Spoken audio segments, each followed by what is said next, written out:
I pressed my weathered palm against the frost-etched window of my Vancouver apartment, watching the December rain blur the city lights into watercolor streaks. At 63, I'd learned that distance was sometimes necessary. My daughter Melissa had made that clear 3 years ago when she left with my granddaughter Sophie, taking them both to Toronto to be closer to her mother-in-law, Patricia. The custody arrangement after the divorce gave Melissa primary custody, and I got Sophie every other Christmas and summer. It wasn't enough, but it was what the court decided. The tablet chimed at exactly 7 p.m., right on schedule. Sophie's face filled the screen, her missing front tooth creating that gap-toothed grin that made my chest ache with how much I missed her daily presence. Grandpa. Her voice carried that particular excitement of a 7-year-old who'd been waiting all day to share something important. Look what I made in art class! She held up a construction paper snowflake, meticulously cut with the kind of concentration only children possess. The paper trembled slightly in her small hands. That's beautiful, sweetheart. Is it for the winter concert? Yeah, we're doing decorations for the auditorium. Mrs. Chen says mine is good enough to hang in the front. Pride radiated from her expression. Nana Patricia helped me practice cutting at home. She has really sharp scissors. Something in her tone shifted on that last sentence. Not quite fear, but a hesitation I couldn't place. That's wonderful, honey. How are things at Nana Patricia's house? You staying there this weekend? Uh-huh. Mommy has to work Saturday and Sunday at the hospital. The overnight shifts. Sophie glanced to her left, somewhere off-screen. Nana Patricia says we're going to bake cookies and watch movies. Sounds like fun. What kind of cookies? Chocolate chip, I think. Or maybe she paused again, that same odd hesitation. Grandpa, can I ask you something? Anything, sweetheart. Is it normal for grown-ups to take pictures of kids without clothes on? My blood turned to ice water. Every nerve in my body went on high alert. What do you mean, Sophie? What kind of pictures? I don't know. Her eyes widened, looking past the camera. Oh, Nana Patricia is here. I gotta go practice The tablet shifted violently. I caught a glimpse of floral wallpaper. Heard Sophie's voice change from uncertain to frightened. No, Nana.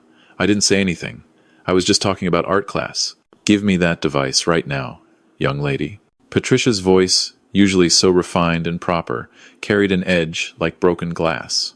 Your grandfather doesn't need to be filling your head with nonsense during our special time. But Nana, I wasn't, please don't. The screen went black. I stared at the blank tablet, my reflection ghostly in the dark glass. My hands were shaking. 73 years old, and I was shaking like a leaf. I called back immediately. It rang, and rang, and rang. No answer. I tried again. Voicemail. Again. Voicemail. I called Melissa's cell. Straight to voicemail. She was probably already at the hospital. Phone turned off for her shift. I called Sophie's tablet again. Nothing. The rational part of my brain tried to calm the panic. Maybe Sophie had just been curious about something innocent. Maybe Patricia was just being overprotective. Maybe I was overreacting. But that question. Is it normal for grown-ups to take pictures of kids without clothes on? I called again.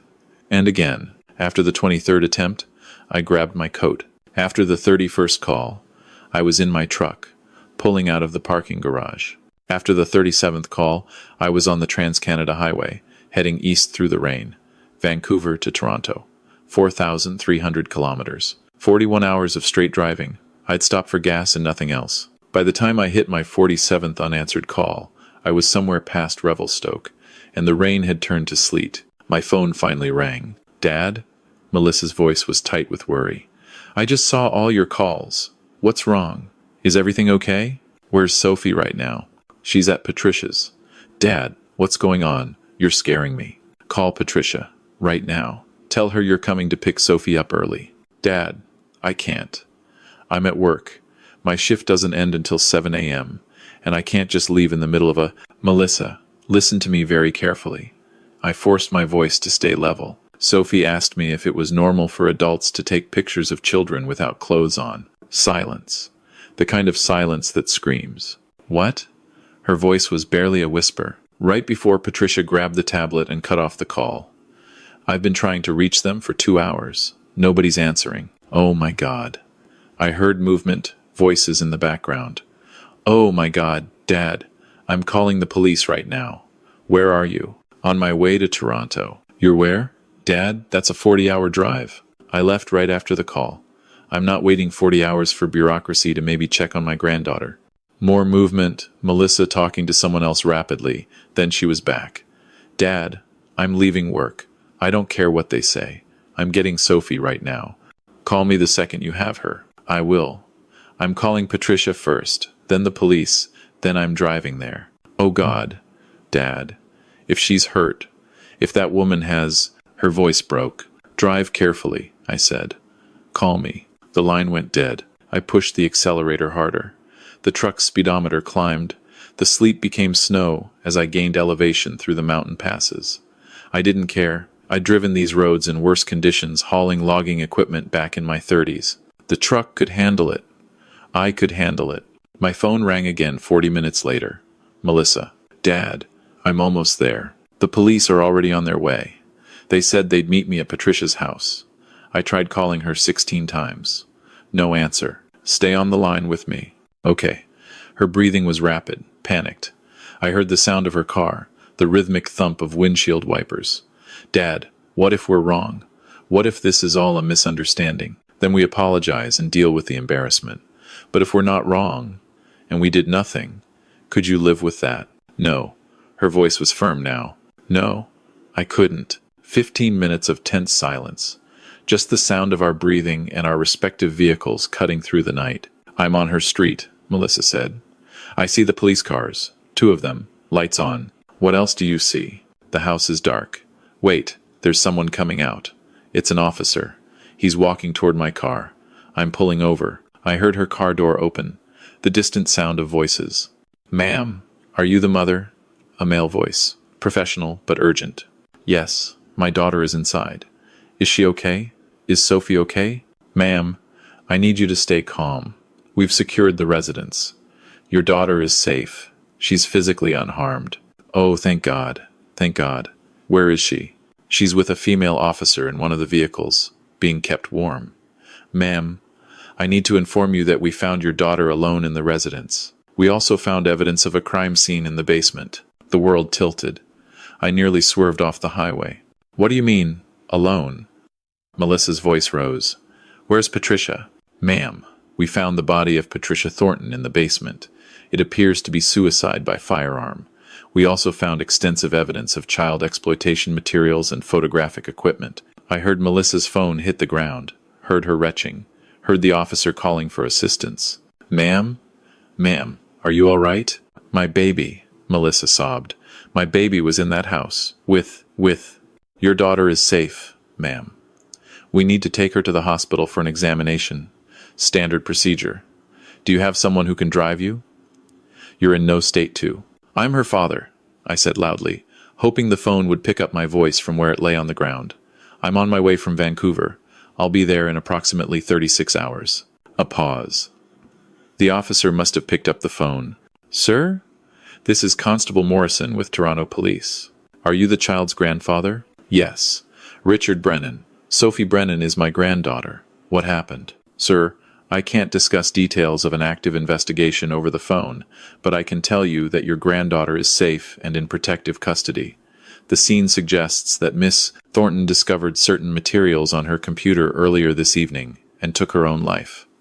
Your granddaughter heard the gunshot and called 911 herself. She did exactly what she'd been taught to do in an emergency. Smart girl. My brave, smart girl. Has anyone examined her? Has she been hurt? She's being transported to Sick Kids Hospital now for a full medical evaluation. Sir, I need to be straight with you. Based on what we've found here, there are indicators that this may have been going on for some time. The equipment we've found, the materials. This wasn't a one-time incident. The highway blurred. I couldn't tell if it was snow or tears. I'm on my way, I said. Take care of my granddaughter. We will, sir. Drive safely. The line went dead again. I heard Melissa sobbing in the background before it cut off. I drove through the night, through British Columbia, into Alberta, through Saskatchewan. I stopped for gas twice, used the bathroom at the pumps, bought coffee that tasted like motor oil. I didn't care. I forced it down and kept driving. My phone rang constantly. Melissa, updating me. The hospital, a social worker, a victim services advocate, a detective who wanted to ask me questions about Sophie's behavior over the past year. Anything I'd noticed, anything she'd said. I told them everything. How Sophie had become quieter on our video calls over the past 6 months. How she'd started wearing long sleeves, even in summer. How she'd asked me once if secrets were always good to keep, or if some secrets were bad secrets. I should have known. I should have pushed harder. I should have questioned why Patricia was suddenly so eager to babysit, so insistent on special alone time with Sophie. Manitoba, Ontario. The landscape changed, but my mind was stuck in a loop of self-recrimination. I reached Toronto on the evening of the second day. 40 hours of driving condensed into a blur of highway lines and gas stations and mounting dread. Sick Kids Hospital, 5th floor. A social worker met me at the elevator. A woman in her 40s with kind eyes and a name tag that read Dr. Sarah Chen. Mr. Brennan? I'm Dr. Chen. I've been working with Sophie since she arrived. How is she? Physically, she's unharmed. The examination showed no signs of acute trauma or abuse. However, the forensic team did find hundreds of photographs. Most were of Sophie in various states of undress, posed in her bedroom. The metadata on the files suggests this had been occurring for approximately 8 months. 8 months. Almost since Melissa had started working night shifts. Can I see her? Of course. I should prepare you, though. She's been very quiet. She's answered questions when asked, but she hasn't initiated conversation. She asked for you specifically several times. Dr. Chen led me down a hallway, painted with cheerful murals that felt obscene given the circumstances. We stopped at a door with a small window. Through the glass, I saw my granddaughter. She was sitting on a hospital bed, wearing pajamas that weren't hers, holding a stuffed bear someone had given her. Her eyes were fixed on the wall, not seeing anything. She's been like that for about 3 hours, Dr. Chen said softly, just staring. We've had a child psychologist speak with her, but she's not ready to process what happened yet. That's normal for trauma. I opened the door. Sophie's head turned slowly, and when she saw me, her face crumpled. Grandpa. I crossed the room in 3 strides and wrapped her in my arms. She was so small, 7 years old, and so impossibly small. I'm here, sweetheart. I'm here. You're safe now. I didn't want to do the pictures, she whispered against my chest. Nana Patricia said it was our special secret. She said if I told anyone, you and Mommy would be very angry with me. She said I'd get in trouble. Oh, baby girl. You were never going to get in trouble. Never. What happened was not your fault. She had a big camera with lights. She said we were playing dress-up, but then she wanted me to take off my clothes. She said it was for an art project, like the snowflakes at school. She said everyone's Nana did this with their grandkids. I felt my jaw clench so hard I thought my teeth would crack. That was a lie, Sophie. That was never true. What she did was very, very wrong. I know that now. Her voice was so small. Is she really dead, Grandpa? Yes. Did I make her do it? By asking you that question? No. I pulled back to look her in the eyes. You did not make anything happen. You asked the right question. You did exactly what you were supposed to do. You were brave and smart. And I'm so proud of you. But if I hadn't asked, maybe she wouldn't have. Sophie, listen to me. What happened to Nana Patricia was her own choice. A grown-up's choices are never a child's responsibility. Do you understand? She nodded, but I could see the guilt in her eyes. That would take more than one conversation to heal. Melissa arrived 10 minutes later, pale and shaking. Sophie reached for her mother, and they held each other while they both cried. I stepped back, giving them space, but kept one hand on Sophie's shoulder, maintaining contact, letting her know I wasn't leaving. Over the next week, the full horror of what Patricia had done came to light. The police investigation revealed she'd been part of an online exploitation network. The photographs she'd taken of Sophie had been uploaded to encrypted forums, shared with dozens of other predators. Some had been sold. My granddaughter's innocence had been commodified and distributed to monsters across the globe. But Patricia had made one critical mistake.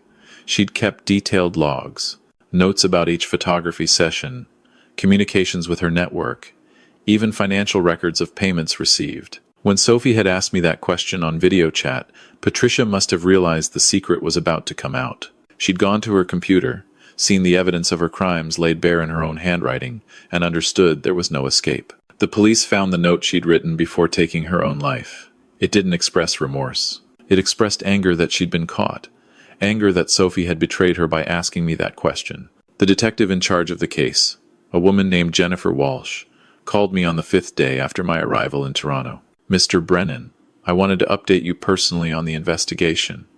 We've identified 47 individuals in Patricia Thornton's network. 17 of them are in Canada. We're coordinating with international law enforcement for the others." 47 people. Yes, sir. And based on the communications we've recovered, there are at least 32 other children involved. We're working to identify them all. 32 children, 32 families about to have their worlds destroyed. What about Sophie's images? Can you get them removed? We're working with cybercrimes units internationally. But I need to be honest with you, Mr. Brennan. Once something is on the internet, it's nearly impossible to completely erase. We can take down the forums, arrest the individuals, but there will always be copies somewhere. I closed my eyes. Sophie would carry this with her forever. Not just the trauma of what happened, but the knowledge that somewhere out there, those images still existed. There's one more thing, Detective Walsh continued. In Patricia's communications, we found discussions about escalation. She was being pressured by the network to move beyond photography. There were plans to introduce Sophie to one of the male members of the group. A meetup was scheduled for 3 weeks from now. I felt bile rise in my throat. If Sophie hadn't asked me that question when she did, if I hadn't called immediately, if Melissa hadn't responded, if the police hadn't arrived when they did. "Thank you for telling me," I said, though I wanted to scream. "Mr. Brennan, your granddaughter's quick thinking and your immediate response saved her from something much worse. I want you to know that." After the call ended, I sat in the hospital waiting room and put my head in my hands. Melissa sat beside me, silent. Sophie was asleep in her room, finally resting after days of barely sleeping. "I'm not going back to night shifts," Melissa said quietly. "I'm requesting permanent day rotation, even if it means less pay." "Good. And I'm moving back to Vancouver. Sophie needs to be near you." "We both do." I looked at her. Melissa's face was drawn, aged 10 years and 5 days. The guilt was eating her alive, too. "It's not your fault," I told her. "I left her with a monster. You left her with your ex-husband's mother. Someone who was supposed to be family. Someone who should have been safe. You couldn't have known. I should have noticed something was wrong." Patricia was careful. She was manipulative. She knew how to hide it. "This is on her, not you." We sat in silence for a long moment. "Dad," Melissa said finally, "that question Sophie asked you. Why did she ask you and not me?" I'd been wondering the same thing. Maybe because I was further away. Maybe it felt safer to ask someone on a screen rather than someone in the house. Or maybe she just knew I'd listen. I would have listened. I know. But kids don't always think logically when they're scared and confused. The days that followed were a blur of interviews, counseling sessions, and court proceedings. Because Patricia was deceased, there was no trial, but the network she'd been part of required Sophie to give testimony via video link. Dr. Chen and a child psychologist prepared her, walked her through what would happen, assured her she was safe. I sat beside Sophie during the video testimony, holding her hand. She was so brave. She answered the prosecutor's questions clearly, precisely. Yes, Nana Patricia had taken pictures. Yes, she'd been told to take off her clothes. Yes, she'd been told it was a secret. When the defense attorney for one of the network members tried to suggest Sophie had somehow encouraged the photography, I watched my 7-year-old granddaughter look directly at the camera and say, "I'm 7 years old. I don't encourage anything. Grown-ups are supposed to protect kids, not hurt them." The attorney had no response to that. Over the next 6 months, 34 arrests were made. 17 in Canada, 12 in the United States, 5 in the United Kingdom. The network was dismantled. Servers were seized. Thousands of images were catalogued as evidence. Every single one of those children was identified, their families notified, services provided. Sophie started therapy. Twice a week at first, then once a week as she began to heal. She had nightmares. She had panic attacks when people tried to take her picture, even casual photos at school events. She developed a fear of being alone in rooms, always needing someone nearby. But she also showed remarkable resilience. Kids often do. She went back to school, made friends, joined the art club. She learned that what happened to her didn't define her, that she could be brave and broken at the same time. Melissa kept her promise. She transferred to a hospital in Vancouver, found an apartment near mine. Sophie stayed with me every day after school while Melissa worked. We did homework together, cooked dinner together, watched nature documentaries together. I taught her how to identify birds, how to bake bread, how to change a tire, normal things, safe things. On the first anniversary of that terrible night, Sophie asked if we could visit the cemetery where Patricia was buried. Why? I asked, surprised. Doctor, Chen says sometimes it helps to say goodbye to the person who hurt you, even if they're not alive to hear it. So we drove to the cemetery, the three of us. Found the simple gravestone with Patricia's name. No flowers, no decorations. Her son, Melissa's ex-husband, had moved to Australia and wanted nothing to do with his mother's memory. Sophie stood in front of the grave for a long moment, then spoke. I forgive you because holding on to anger hurts me more than it hurts you. But I'll never forget what you did. And because of you, 32 other kids got helped. So maybe something good came from something bad. I hope you found peace. I'm working on finding mine. Then she took my hand, and we walked away. The legal proceedings continued for years. The members of the network were tried, convicted, sentenced. Prison terms ranging from 10 years to life. Assets seized. Names added to registries. Lives destroyed, as they should have been. I attended every single sentencing hearing, sat in the courtroom gallery, and watched as these people were held accountable for their crimes. Some showed remorse, most didn't. They'd convinced themselves that what they were doing was victimless, that the children enjoyed it, that society simply didn't understand their orientation. At the final hearing, for the man who had been scheduled to meet Sophie that day, 3 weeks after we stopped it, I was given the opportunity to read a victim impact statement. I stood at the podium and looked directly at him. You will never know my granddaughter's name, I said. You will never see her face, never know where she lives, never have any information about her. She is beyond your reach forever. But I want you to know what you didn't take from her. You didn't take her smile, though you tried. You didn't take her love of art, her curiosity, her kindness. You didn't take her future. She's going to grow up, go to college, have a career, maybe have children of her own someday. She's going to live a full, beautiful life. And you're going to rot in a cell, forgotten and alone. That's the difference between victims and predators. Victims survive. Predators just exist until they don't. He was sentenced to 25 years without possibility of parole. Sophie is 12 now, 5 years since that night. She's in 7th grade, taking advanced art classes, playing soccer, learning to play guitar.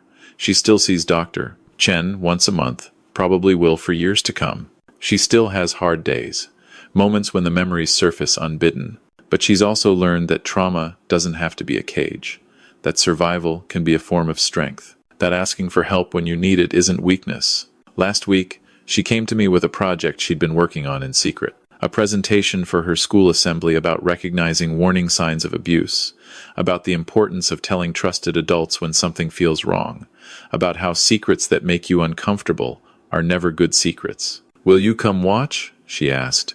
I wouldn't miss it. I sat in the auditorium with Melissa and watched my granddaughter stand at the podium in front of 200 students and speak clearly, confidently, about the importance of protecting children. She didn't tell her own story, not specifically, but she spoke with the authority of someone who understood the stakes.